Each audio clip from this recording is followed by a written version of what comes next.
Smart Omega Neos na nanggaling sa taas itong ninja. Nirarash yung Turtle. Tempest of Blades mula doon kay H2O. Sabay retry. Turtle para dito sa Smart Omega. AOG on the backline. Karasu goes down. Ginawa nila ng game number 1. So sila din nag-all out. Naiwan tuloy yung defense nila sa baba. Uy!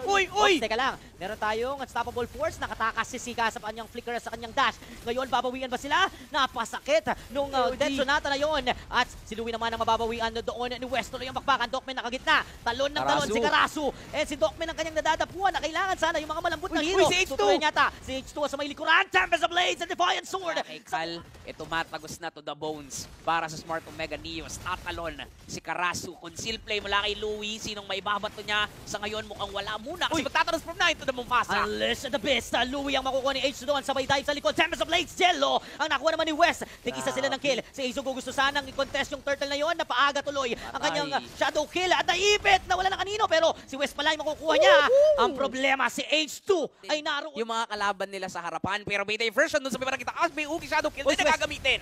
Napalinis doon ng diversion na yon dahil si H2 sinuluyan siya. Mga kaibigan doon ng Granger. And si H2 may ipit pa. Tempest of Blades bumaon kay Eizo. Si Dante na makakuha ng kill. Kalmot, kalimot sa dalawa. But Jello gets the kill. H2 gets Cal naman. Palitan ng mukha. Pero sila Jello ang nalulugi doon at natira na lang si Karasu. Ubos ang buong Minerva. Granger and Louie yan na pang clear and even the Hayabusa could use it. Pero ito na si Louie mag-initiate. Unleash the beast kagad ang tawag doon ni Dan Tunaw na naman si Louie. H2 with a clean up. 4v5 tayo. Talagang tumaas ang kanyang potential dito. Louie tinanggap lahat ng damage. H2 with a chase down. Si Sika ang makakakuha ng kill. Si Karasu din ay makakagat ng Leon doon sa likuran. Dan with a unleash the beast naman.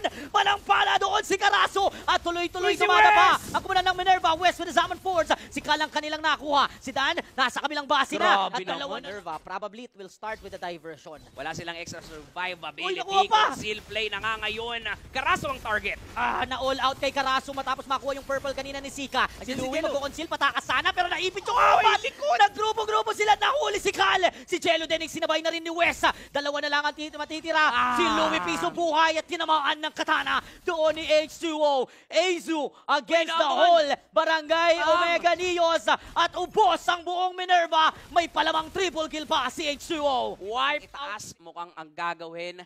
Gusto nang tapusin yung laban. Si H2, kala ko papasok na, pero mukhang ito na ang pag-all-in nila. AOG dun sa likuran. Sa full si Jello doon at nakantuhan. Huli balbon. Si H2 na naman ang nag-clear doon. Si Karasu nagpa-buy time sana, pero tinunaw lang siya dito ng buong Barangay Omega Neos. Doing everything. Tower lock si Wes.